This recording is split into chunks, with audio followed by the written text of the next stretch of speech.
هسه مثلا هنا باء، هسه مثلا بنقول اياك نعبد واياك نستعين.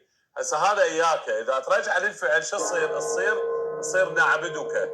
هذا اياك نستعين اذا ترجع شو تصير نستعينك.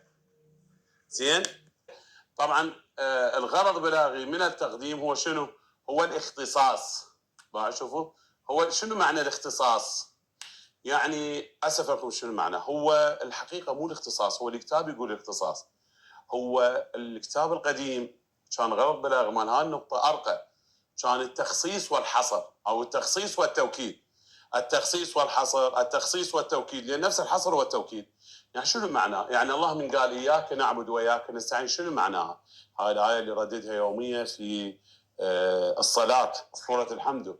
ليش الله قال اياك نعبد واياك نستعين؟ وليش خص العباده والاستعانه؟ ايش معنى العباده والاستعانه؟ يعني تخصيص العباده والاستعانه لله وحصرهما لله وتوكيدهما لله. هاي من كان غرض بلاغي الاختصاص والحصر. اي تخصيص العباده والاستعانه لله وحصرهما او توكيدهما لله، يعني ليست تتوجه لا غير. يعني انا اكون من اعبد الله، من استعين بالله. يعني الله جاي هنا شنو؟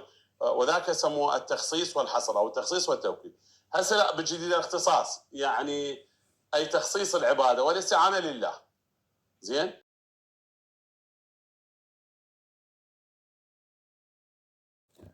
واشكروا نعمه الله ان كنتم اياه تعبدون، اي تخصيص العباده لله.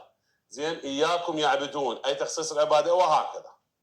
يعني انت من تشوف ضمير نصب تقدم على الفعل، الغرض من التقديم هو الاختصاص، اي تخصيص العباده لله.